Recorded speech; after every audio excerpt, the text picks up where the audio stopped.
morning guys. Yung ginawa namin na ano ba yan? Na snowman, nandun pa rin. Pero wala nang snow yun na lang yung natira. So yun, on the way nga tayo sa simbahan. Christmas party natin. At ito na yung araw na magte-testimony tayo.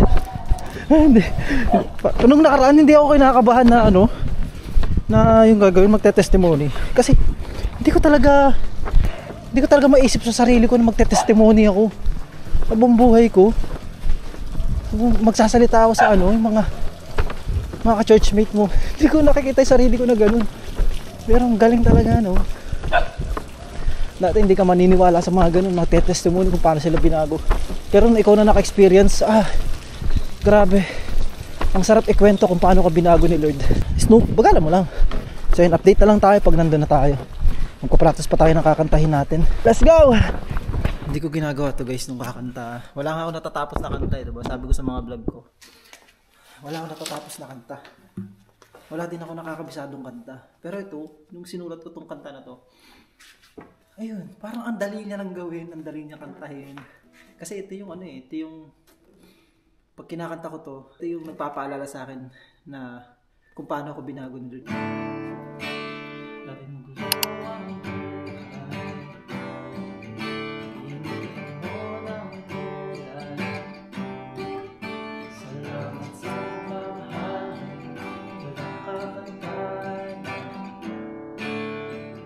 Goods na si Marco ay nakalabas na Ganda ng sapatos mo Marco Cute. Gia, anyong. Siyempre sama natin si Snoop sa loob. Tara, let's go. Tayo sa loob. Tara, sama ka magsimba. Let's go. Ano mong kakahula?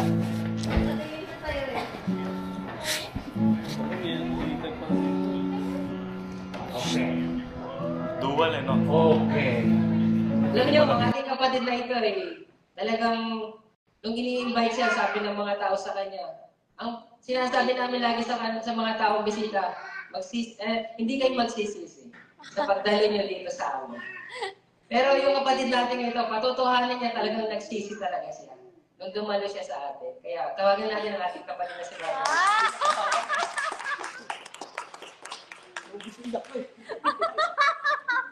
Ayan, kaya buti may dala ka.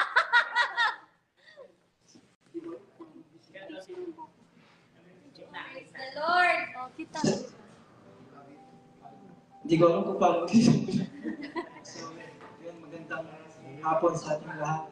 Hindi ko nakita yung sarili ko ganta. Hindi ko nakita yung sarili ko na ganta na magsasalita sa mga kwento ko lang kung paano nagsimula na kung paano ako naging Kristiyano talaga. So, ano ko ba sisimulan? Siguro umpisa, may napanood akong video sa TikTok.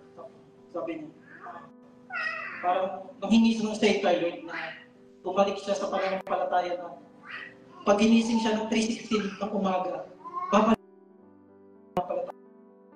Ayun yung say ni Lord na gagawin para magsimba siya.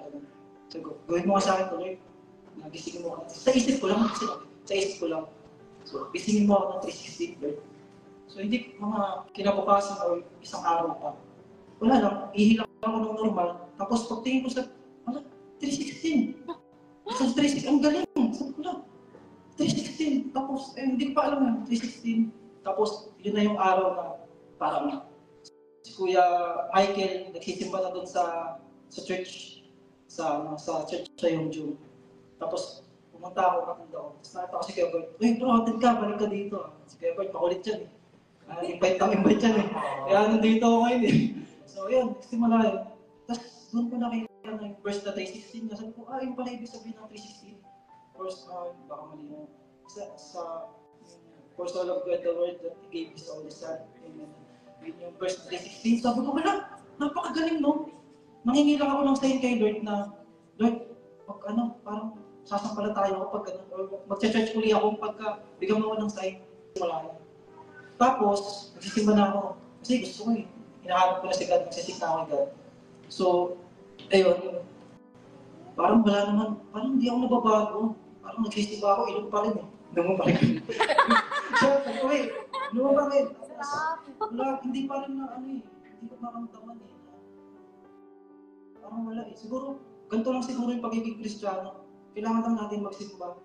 Kailangan lang natin na may magdadasal sa harap, umiulang tayo. Pag okay na yun, isa Kristiyano na tayo nun. Isimba tayo. Tapos yun, magandang nawala sila Kuya Bert, iniwan ako Tapos, fishing, sinama kami sa fishing ngayon. Sabi, bro, attend ka, hindi ka magsisisi.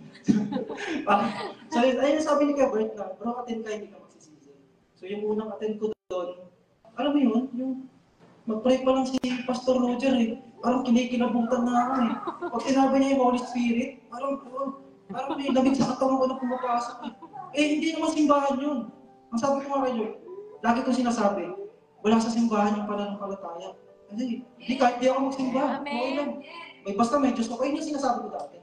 Pero wala pa akong relasyon sa Diyos. Sabi ko kahit walang simbahan, kahit di kayo magsimba. So pinatutuhanan ng Lord yun. Walang simbahan Doon ko siya naramdaman nung araw na yun Sabi ko, grabe naman itong mga tao na to.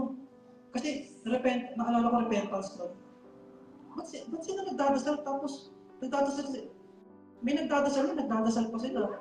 Kasi nagre-repentance na si Pastor Roger, tapos nagre-repentance sila kanya-kanya. Ako nakikinig lang. Ako mismo sa dasal nila, narinig ko. Ako mismo naiiyak na Hindi ko naman kagilan yung buha ko. Parang, grabe naman dito, bakit ganun sila magdasal?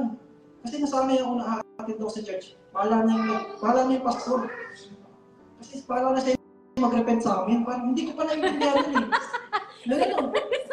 Oo, basta parang, tapos next service, kala Ate Shane. So, kala Ate Shane, doon nagulat na lang ako na habang nag-repent, tapos nagkukusa na nagsasalita yung sarili ko. Sorry ako kay Lord na. Yung mga salita na yun, parang hindi ko nasasabi dati. Lord, panginoon ko sa mga kasalanan ko. Lord, lahat. Tapos, iyak na ako ng iyak na kasana yung dito ko. At ganun. Tapos, sabi ko, Lord, kasi mga panalan, Lord, kayo bahala sa buhay ko, kayo bahala pumunta sa buhay ko. Lord, hindi ko na kaya. Basta, ayan, tinanggap ko siya ulit sa puso ko, ng buong puso. Tapos, nagulat na lang ako. Parang, wala na ako, hindi na ako masaya din sa ginagawa ko dati. Kasi, parang palain mo ako araw-araw umiinom Tapos, masama din ako mag-isip, palamura din ako.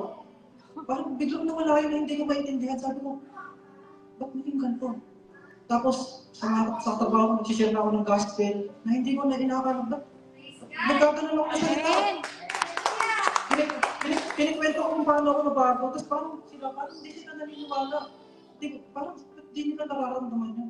Matawag ako sa girlfriend ko sa Pinas. Huwag ganito, may nangyari sa akin. Ang gara, hindi kaya ko na yung girlfriend ko mag-Bible study. Nagtataka siya sa akin. Di ba, inom kayo pag Sabado? Ba't mag-Bible study? Amen! Oo, hindi mo maintindihan. Tapos sa GC namin, share na ako ng share doon ng Bible, ng gospel. Tapos sinasabi ko kay mama, may napanood ako na ito yung nangyayari pagka nag-repent. Sabi ko, ganito yung nangyayari sa akin. Tapos parang sila wala lang parang hindi na ako naintindihan ng mundo. Oo nga, parang, tapos nangyayari, attend ako dito. Parang dito lang ako naiintindihan na yung sinasabi nung nararamdaman ko nararamdaman ko sa puso ko na hindi ko naramdaman dati. Kasi mula nung tinanggap ko si Lord, ang galing. Pagka tinanggap ko si Lord ng buong puso, parang mawawala na yung dating ikaw talaga, bago na yung ikaw Kasi maraming hatid na ako dito. Sabi ko, parang akong gutom na gutom lagi. Gutom ako Hindi mo sa pagkain. Gutom ako sa salita ng Diyos. Sabi nga ni Gilbert na hindi ako magsisisi yun. Kada Sunday, repentance, lagi ako nagsisisi. Hindi naman. Masiyerte natin kasi tuwing service, may repentance. Ayun yung isip ko dati pag repentance. Basta, hayaan nyo lang sila mag-pray. Yung buka lang. Wala lang. Pero napakaswerte natin, napaka-importante ng repentance. Yung repentance na ginagawa natin, ayun yung pagkakataon natin para mag-sorry, mag-repent sa mga kasalanan natin. Kaya pag nagre-repent, magre-repent, di ba? Promise, I guarantee. Magsisi kayo, bigay nyo kay Lord lahat. Bigay mo lahat kay Lord, promise. Mawawala lahat yun. Bibigyan ka niya ng kapayapaan, pagmamahal, tsaka yung kasagutan sa buhay ko na. Amen. Hindi mo may paliwanag ako, hindi mo may paliwanag. So, yun lang. Yung testimony ko sobrang haba nito, pero gusto ko lang na kumanta. So, ito yung kanta na ito, nasulat ko siya Mga nila ako dito. Pag kinakanta ko itong kanta na ito, ito yung napapaalala sa akin kung paano ako pinakatulog.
So yun guys, all goods na yung service. Tapos na yung service. At yun, grabe, hindi ko inakala na makapagsalita ako ng ganun na may tao. Nakakakaba, pero wala, para lang ako nagkikwento kung paano ako nabago ng Lord. Tapos yung kinanta ko yung kanta, nakasagutan. Sabi ko nga, hindi ako nagigitara ako, pero wala akong nakakabisadong tugtog. So wala rin akong kabisadong kanta, yung makakanta ko siya ng buo. Pero yung kanta na yun, yung kasagutan, grabe, diba? Doon pa lang sabi ko, walang galing, nakanta ko ito ng buo, natugtog ko siya. Nasa mga tao, kaya may nakabahan pa rin ako ngayon. Pero all goods, yan, naway, kumbaga may makapanood nun, tapos pati sila ay maramdaman nila yung ganun, na kung paano sila babaguhin ni Lord. Yan. Kayo kung napanood nyo tong vlog ko na to, comment nyo dito kung paano ako binago ni Lord, na para hindi ko maramdaman na nag-iisa lang ako. Yan. Kasi yun nga yung nararamdaman ko lagi, parang ako lang ba yung ganito? Parang hindi ako naiintindihan na iba. Lalo pag sinishare ko yung gospel. Yan. Para akong ano ba yan? Out of place. Pero hindi pala. Hahanap ka ng lugar na maiintindihan ka. Kagaya na to sa simbahan, sa mga churchmate mo. Yan. doon, pag kinento mo sa kanila, lalo pag sila, lalo yung mga matatagal ng nananampalataya, gugulat ka kung paano sila binago. Ma-amaze ka sa mga kwento nila, sa mga testimony nila. Kasi kung nandun tayo sa lugar na wala doon yung pananampalataya, kunyari sa mga inuman, sa mga kaibigan natin na wala namang pananampalataya, hindi nila tayo maintindihan. Yung mga tao na hindi na sila, kumbaga naniniwala sila sa Diyos pero wala silang relasyon, hindi kanila maintindihan kahit magkwento ka sa kanila ng ganito yung nangyari sa akin, binago ko ni Lord. Yung pakiramdam mo kahit yung kinikwento mo sa kanila na parang magic pero sila wala silang pake. Yan. Parang inaano lang nila ng tenga nila. So, yung pakiramdam ko dati nung binago ko ni Lord. Pero, yun nga, may tamang lugar para doon na ma-share mo, yan, yung gospel, yung testimony mo. So, yun, successful yung testimony kanina. Kasi, para sa akin, big deal to guys. Kasi, first time ko lang ginawa yun. Tsaka hindi ko nakikita yung sarili ko na gagawin ko yun, na magsasalita ako about kay Lord, na ipapatotoo ko siya. Hindi ko naisip yung sarili ko na ganun. Basta ang galing guys, na-miss lang ako. Kaya yun, nag-aantay na lang tayo ng mga pagkain na niluluto, tapos yung in-order. Tapos dito lang kami, tambay kami Snoopy. Si Snoopy kasi, pag nakakita ng tao kumakahol, na, Snoop Dogg ko yan eh, baby ko yan eh. Tapos pinasok ko siya kanina sa simbahan, kaso nag-iingay. Kaya nilagay ko sa cage. Tambay lang kami dito. So yun guys, kwento ko lang yung testimony ko kanina. Parang naging comedy na siya. Pero ganun talaga, na yung una talaga, basta nagsisik na ako kay God nun. Kay Lord, nagkahanap na ako ng, kasi hindi ko na kaya eh. Parang ganun, parang, Lord, parang puro problema na lang. Ganun, sa isip ko lang pala yung problema, na ganito. Kasi nagsisik na ako sa kanya. Tapos, yun nga, nanghingi ako ng sign. Na 316, pag ginising mo rin ako ng 316, gaya na napanood ko sa TikTok. Okay, magsisimba na ako. Tapos yung time na na-invite ako ni Kuya Bert dun sa yung Jung pa nun, yung Jung. Pero ganun pa din eh, hindi ko maramdaman. Parang a-attend lang ako, tapos wala. Pag uwi ng bahay, ganun pa rin, walang nababago talaga. Hindi ako na parang hindi ako nababago. Yan, pag-attend ko nga dito, sabi ko, grabe, walang simbahan, pero grabe yung presensya ng Panginoon. So, doon ako nag-repent. Nagsisi, ano pa yan, Snoopy? Nagsisi, nag-repent. Ayun, grabe, parang magic. Tapos ngayon, hindi natin alam, di ba, magta-testimony ka ng ganyan, ipapatuto mo yung Panginoon sa ginawa niyang transformation sa buhay mo, sa binigay niyang kapayapaan, pagmamahal, kasagutan, kagaya ng nasulat ng lyrics sa kanta, di ba? Wala.